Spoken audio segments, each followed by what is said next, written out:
Hello everyone and welcome to a game a lot of you have requested. It's from the American Cup from the Champions Bracket. Fabiano Caruana versus Levon Aronian. I hope you guys are having an excellent Sunday and I hope this game improves it even just by a little bit, but I'm sure you guys will be very happy about this one. It's a game that really shows how even a very slight lapse in judgment can result in a completely unplayable position. And by completely unplayable, I mean a completely unplayable position when you face a super grandmaster like these two here are facing each other. So without further ado, let's check it out. Fabi has the white pieces and he opens with c4. He opens with the English opening. Knight to f6, we have knight to c3 and e5 now, the two knights variation, and that often transposes into the four knights variation of the English. We have g3, and now most popular here is d5, also developing the bishop is very popular, but Levon goes knight to d4. It's a very tricky line. But of course, these top players know exactly what it's all about. Capturing the e5 pawn is not for free, of course. After queen to e7, there's not a very good retreat square for the knight. If you move it back, you just get smothered mated, well, yeah, after something like queen e7, you're going to have to play f4, and you can see that after d6, white's position is already looking not so spectacular. So after this knight to d4 idea, Fabi just continues development, bishop g2, and we have a trade. Knight captures, bishop captures. Now this bishop is not optimally placed. Later on, maybe it can even be challenged with a move like e4. So bishop to c5, and now d3. We have castles by Levon and castles by Fabi. And you can see how well Fabi's bishops are, for example, placed. The dark square bishop has this beautiful diagonal as Fabi's pawns are placed on light squares. And this bishop has been fianchettoed, so it doesn't mind the pawns are on light squares, as you will be using your bishop along this diagonal. And it's a known position. It has been reached before. For example, even in 1976, Mikhail Tal had the position against Walter Brown, where rook to e8 was played. That game ended in a very quick draw in some 14 moves, so that's very weird. Tal drawing in 14 moves. It's something that we will definitely investigate at one point. But here Levon plays a5, and it is now as of move 8 that we have a completely new game. Now, what does this a5 move do? Well, of course, it prevents white from pushing b4, and that in itself is a small victory for black. So let's see how Fabi continues. Bishop back to g2. It's not a race or anything. There's nothing that needs to happen right away, so you do have time to improve your position, and bishop does definitely belong on g2. At some point, if d6, this bishop can come to h3, so it's a lot safer here. We have c6, now preparing to strike with d5, bishop to d2, and pawn to d6, still waiting with the d5 breakthrough. A3 now with some possibilities of maybe attacking the bishop and then executing b4, bishop to e6, and now queen to c2. So continuing development, connecting the rooks. H6, and now knight to a4, going after the bishop. So bishop to a7, and now, well, now you could play b4. It's definitely a good idea, but here Fabi plays c5. It's a very strong positional idea. It completely locks out the dark square bishop out of the game. Plus, if black captures, it will weaken the e5 pawn as nothing is defending it. So Levon decides that he does not want his bishop to be out of the game, so he trades here. Knight pawn captures, knight captures, bishop captures, and the queen captures on c5, attacking the e5 pawn, and Levon defends by playing bishop to d5. So now the queen can't capture. Also, you are hoping that white will capture on d5, and then you will, trade it down a little bit, but also you can get your pieces into the game. So here, Fabi declines the trade. He plays f3. He says, okay, I'm going to push e4 at some point, and when I play e4, the bishop will move, and then I might win the e5 pawn. So here we have a4. Levon not worried about this, and you will see why. Fabi plays e4 now, challenges the bishop on d5, but first knight to d7. We do not want the queen attacking our pawn, so the queen has to go back. Queen to e3, and now, only now, bishop to b3. So for the moment, the pawn is nicely defended. We have f4 by Fabi. Now, if the pawn captures, then you will be able to advance your backwards d3 pawn to d4, and your position will improve drastically.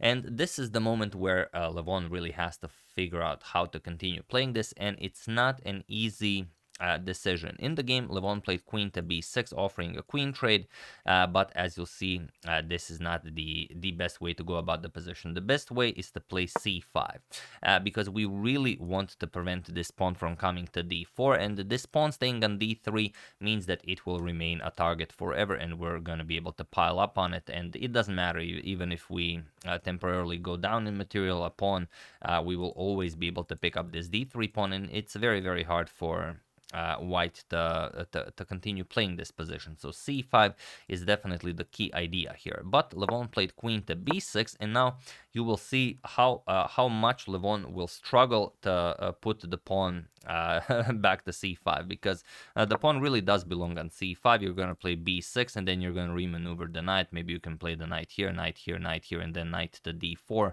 It's a really, really nice position for black. But here queen to b6 was played, and now Fabi captures the queen, knight captures, and then now rook 8 to c1. And now, of course, the c5 is no longer an option. The rook controls that. Plus, also, you are preparing to even just double up on the c file. You can put more pressure on this pawn. The bishop is coming to c3. So at some point, black will either have to give up the pawn here or play e captures an f4, and that's something you don't want to do. So rook f to d8, attacking the d3 pawn, but now rook f3. There is a way to defend the d3 pawn now, and that's going to be a problem for black. So knight to d7, adding a defender to the pawn. Now bishop to h3, saying, okay, if you play c5 now, I can just eliminate the defender and then pick up the c5 pawn. So you can see the move Levon could have played a long time ago. Now he is very, very much struggling to play it. So here we have bishop to e6, defending against this bishop. Here we have a captures, and now king to f2. We have c5. Finally, the move has been played, but now it is not as strong, and black's position is not so powerful. If you just put your pawn on b6 and c5 right away, you could have played many, many other useful moves. So here king e2, b6, and now bishop to c3, putting more pressure on this e5 square. And if you capture here, we're going to capture here, and now that's well, that's not the way to play chess. The g7 pawn will come under attack, and this will be just immense pressure from white. So instead, after bishop to c3, we have rook 8 to c8, and now rook f back to f1. Preparing to you can either bring the rook to d1, or as in the game, as Levon shifted the rook to f8, now just king to e3, rook to c7, and now f captures on e5. So we finally capture this pawn. This doubles our e pawn, but we're still up a pawn, and being up a pawn can be very, very meaningful in these former 2800 clashes. So here rook captures on f1, rook captures on f1, and now knight to b8. The knight is now hoping to come to c6 and to d4, and it's a very tricky position. It's a very complicated endgame. It's a bishop against a knight, but Fabi shows that if you know your stuff, there's nothing complicated about this position. So feel free to pause the video and do what Fabi does best while I give you a couple of seconds. So for those of you who were able to do it, congratulations on spotting this brilliant idea. And for those of you who just want to enjoy the show, it is of course pawn to d4. That's right. We do not want to see this knight on c6 controlling the d4 square, and now we are even threatening d5, and that's going to be too much for black to handle.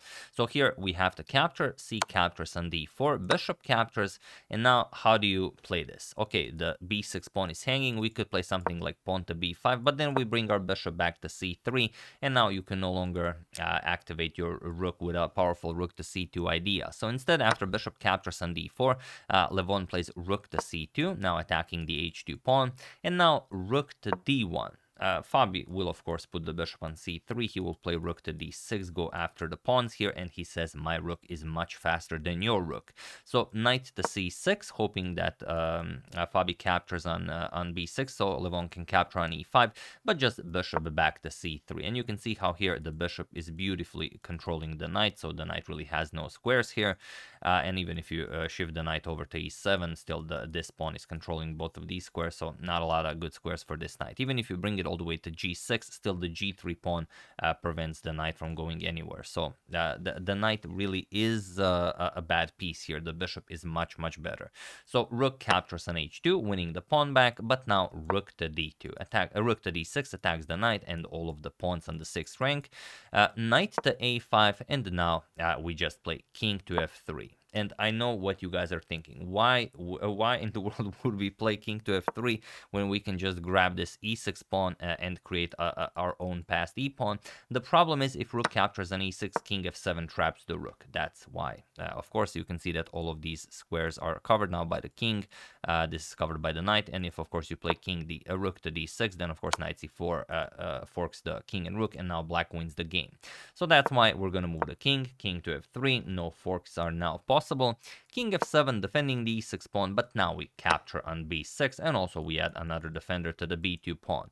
Knight to c4 attacking the rook here, rook b7 check. And now okay, you might go back to defend the pawn, but after king g8, you are not getting that king back into the game. It would be very hard to even imagine that king going into the game. So Levon decides to bring the king into the game actively, but this also includes giving up the g7 pawn. So here Fabi captures it. Knight captures on b2, as now the rook no longer guards the b2 square, and now bishop to b4, preparing rook e7 check. This will eliminate the e6 pawn as well. So king d8, now comes rook to e7, and now knight to c4. We have rook captures on e6, and now pawn to h5. Bishop to d6, now comes pawn to h4. We have rook to g6, and now rook to h3, piling up on the g3 pawn, but it doesn't really matter. Rook g8 check, king d7, rook g7 check, king to e8, and now rook to c7 check, attacking the knight. And here the point is there's really not much you can do with black. Rook captures on g3 check was played, king f4, and now your knight is still hanging. So what do you play? If you play something like knight to d2, hope to maybe do some sort of a checkmating pattern, or even maybe just a stalemate or something. After e6, it's just over. All of the squares are controlled here. This is the threat of checkmate, and you are getting checkmated very soon. For example, king d8, e7 check, you have to go back. Rook c8 check, king f7, and now this will, of course, result, or even just this. I mean, it's game over in a few moves. So after king to f4, knight captures on d6 was played, eliminating this bishop, but this also means that Fabi now gets to undouble his pawns. So e captures on d6, and now after rook captures on a3, king to f5 was played, rook to g3, and here just e5, and it was in this position on move 53 that Levon Aronian resigned the game, and a beautiful, beautiful victory for Fabiano Caruana to improve everyone's Sunday. So here, the material is now completely equal, and both players have 2 passed pawns. However, Fabi's passed pawns are just much, much too strong. To give you an example, as I know you guys enjoy examples, for example, h3, e6, and that's it. All of the squares are now being covered in front of the white king. We're just going to checkmate the black king, and now after king to d8, it's pretty much the same idea. King to e8, check, king moves, and now e8 queen, and you are getting checkmated very quickly. King g7, queen e7 check, king h6, and rook to h8 will be checkmate. So of course Levon knows this, and after e5 he resigned the game, as he's pretty much gonna move this pawn only one square, and that's it. There's nowhere to go from there. So it's a brilliant game, and played on the absolute top level that just shows you how incredible, for example, in this position where Fabi played this f4 move, how queen to b6 seems like a perfectly good idea, but it is exactly the opposite of a good idea, because you want your pawns on b6 and c5, and this knight has to remaneuver itself to d4, and by playing queen to b6, this is the exact opposite of that plan. So it's a tough break, but I mean, chess is brutal like this. I mean, it looks perfectly fine. You trade the queens, and then, I mean, it doesn't look like white has anything. Even if white captures on e5, it's gonna be a doubled pawn. That's how Levon went about it. But I mean, this was the only plan, and Fabi was just on top of the game for the every move after this queen to b6 idea. So yeah, that's the game. I hope you guys enjoyed it. Always, when your opponent has a backwards pawn like this d3 pawn that cannot go forward, limiting it even further makes it a permanent target for forever, and you will, I mean, it will be enough to create many chances and not lose the game. Hopefully. So yeah, that's the game. Hope you guys enjoyed it and that it improved your Sunday at least a little bit. I would like to thank Robert Taratun, Michael McConnell, Nagarjuna Ponugoti, Sureshka, and Paul Hindermund for your contribution to my channel. Thank you a lot. I really appreciate it. As usual, you can check 2 of my previous videos here. Thank you for watching, and I will see you soon, continuing to check upon your wonderful suggestions such as this one and whatever else happens in the chess world. So thank you all. I will see you soon, and have an excellent rest of your day.